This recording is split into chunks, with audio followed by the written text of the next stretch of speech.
going to move on now to a, one-sided affair, likely, a bit of a mismatch, but it's the Netherlands hosting Georgia at the National Rugby Centre in Amsterdam, also on Saturday, kicking off 1:15 local time in the afternoon. That's 12:15 in at our local time in the UK and Ireland.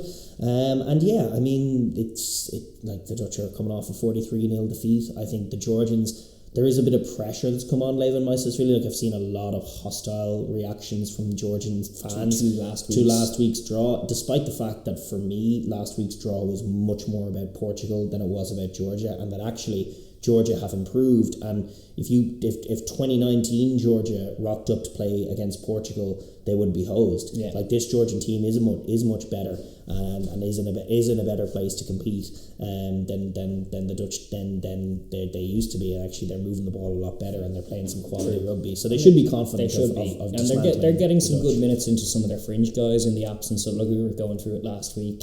Guys like Miniashvili out, guys like Veseladze out, guys like Jurgadze out, and big names and big fulcrums in their offense and defensive shapes. And so they played that game without that and still played a very good game, a very competent game. So there's green shoots all over from a Georgian point of view. And, this is just a chance to get back on the horse. It's a bit like what we were talking about with England facing Italy after a disappointing result. It's a chance to dust themselves off and run in some tries. And it's a very conducive surface out in the National Rugby Centre in Amsterdam. It's a very, very slick surface. There's massive in goals, so the kick in behind is always there. They will fancy their matchups both physically and just dynamically, and just every aspect of this. I expect a bit of a bloodbath here for all kinds of reasons. I'm just looking at Georgia coming into this going, you should be licking your lips at a chance to get indeed. After like the Georgians have named their team, both sides have named their team actually, and Nariashvili has been brought back into start,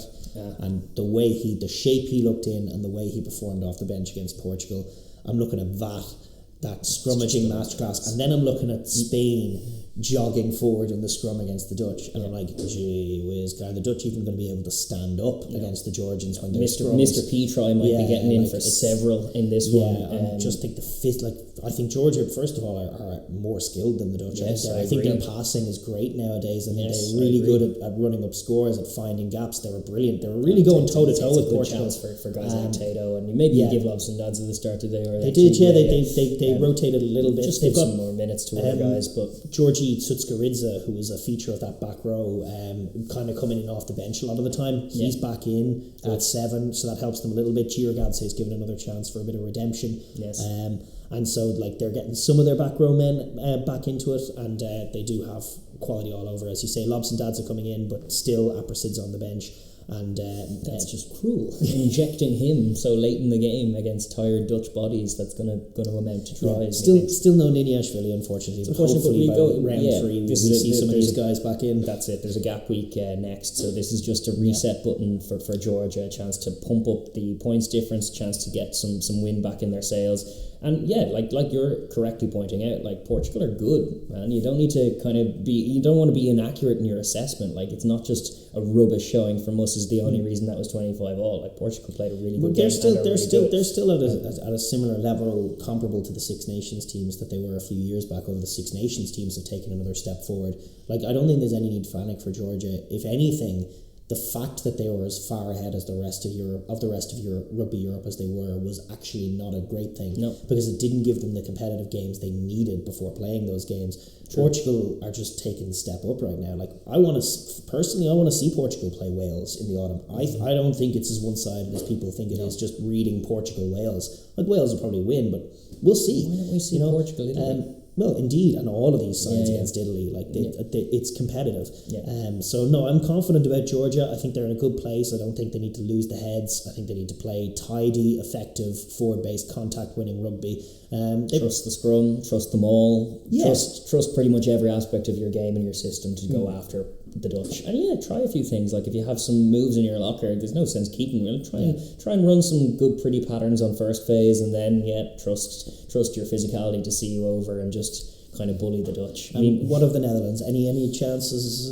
I would like to see them kind of just trust like it's a Kiwi coach, obviously, as we were saying, and they can run some pretty patterns. Go after Georgia, same MO as what I talked to Italy about. Kick the corner from the opening bell. Don't be kicking threes. Their best players are still their outside backs. Geordie Hop and Tay Campbell, the Kiwi at fullback. Like they have some silky skills out there, and definitely those are the guys who like to play ball.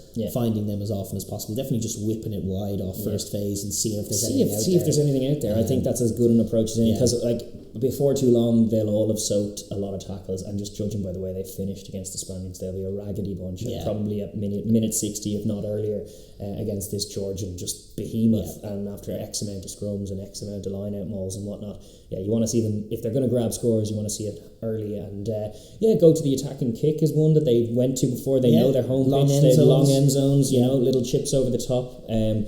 Try and score some tries for your home fans and make it a bit of a more of a contest. They did, I think, the last time out against Georgia. They did. They had some moments. They did, and they need that again. They definitely do. But I do think that the physicality of what Georgia will bring will be too much fun.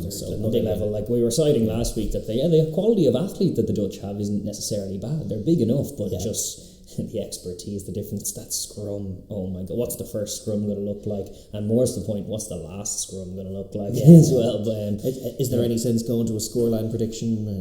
Big score for Georgia. Big win. Georgia, big win. They don't tend to rack up the massive scores. It'd be a surprise to see Georgia get to 50. They just like Portugal got to 60 easily. But they might.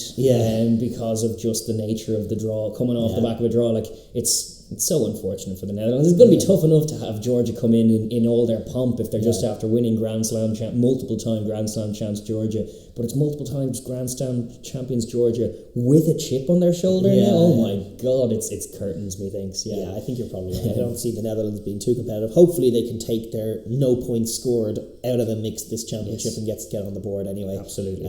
But listen, with that we're going to move on.